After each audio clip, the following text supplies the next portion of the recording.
Hi there, welcome back to another episode. So this week there are two readings, and the first one focuses on Andrew Tate's impact on young people, specifically younger boys, with content that is sexist and misogynistic on social media. And there's a discourse and content analysis of his videos, and there's a small focus group that was used about 13 to 14-year-old boys from London. So this entire thing pretty much started getting mainstream about the summer of 2022. Tate's online videos promoted the idea that women are the property of men and they should bear the responsibility for rape, and stereotypes like women can't drive, which is ridiculous. His content on platforms like YouTube, TikTok, Facebook, and Instagram was banned in August of that same year, but his content still circulated, which I tend to see his content sometimes. I try to avoid it, but sometimes I just see it. And scholars believe that new technologies facilitate new content that is filled with more hatred and violence. And they point to aspects of social media like anonymity, echo chambers. Sometimes people want to be seen, like visibility, as ways that these technologies facilitate that type of content. So there is something kind of brought up called the manosphere, and they described it as it constitutes of an array of online communities, actors, and digital spaces, which include men's groups, niche social media influencers, websites, subreddits, etc. And what these groups all have in common is a hatred of women, anti-feminism, and the red pill philosophy.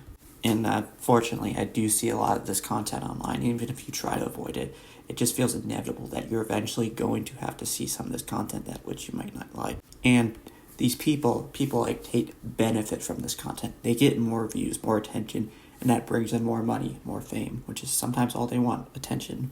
There was an interesting term brought up called hegemonic masculinity, which was defined as the configuration of gender practice, which embodies the currently accepted answer to the problem of the legitimacy of patriarchy, which guarantees the dominant position of men and the subordination of women. And this was criticized for being too rooted in structure, so I just wanted to mention that because it was brought up in the reading. And the problem is there is a lack of research to help understand the increasing popularity of Tate's content and others like him, and to find the appeal of it all to these young boys, which you can guess, but there's not evidence to prove that. So, the focus groups consisted of two groups. The first group included 2 black kids, 1 Turkish kid, and 2 white kids. Group 2 had 2 Chinese kids, 1 Indian kid, and 2 white kids. And half the boys supported his view, 4 of them didn't have any opinion that leaned either way, and 2 of them disagreed or were not supportive of his views at all. And the most common discourse reviewed was his belief that men are naturally dominant over women. The other one was that women should serve men.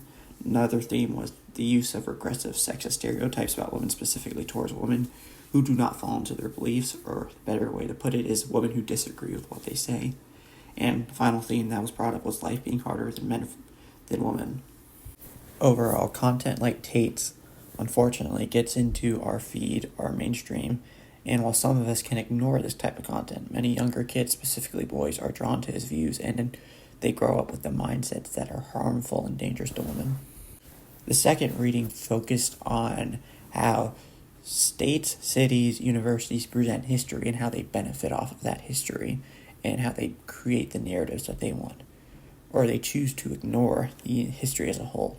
So southern states that were previously hesitant to drawing any eyes to their history of slavery, racism, these states and Jim Crow discovered that strategic investment allowed for control of the narrative and a steady flow of cash. And so cities raced to cash in on their past, and people argue that memory is a consistent commercial and a resource which can be used to make money, which I think is true. So universities and their surrounding communities have also argued over land and property rights. Universities often want to expand at the expense of others. So the example that was really used in this reading was at the University of Alabama in Tuscaloosa. And the city documents Bloody Tuesday, which, for reference, was a violent encounter on June 9th, 1964, when black protesters marched in opposition to segregated drinking fountains in the newly unveiled county courthouse. Police deputized Klansmen, and a white mob attacked the First African Baptist Church before the march could commence. Remembering this tragedy is important for community members, but the University of Alabama instead focuses on black student enrollment events. Also, another example was during the pandemic, a Black Lives Matter demonstration was organized, which would happen on parts of campus, and before it could start, the university official explained that they had to do it elsewhere.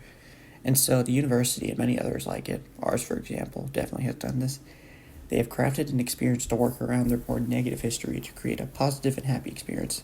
They want people to visit their campuses for reasons not involving their history, the negative side of history. So, thank you so much, and see you next week.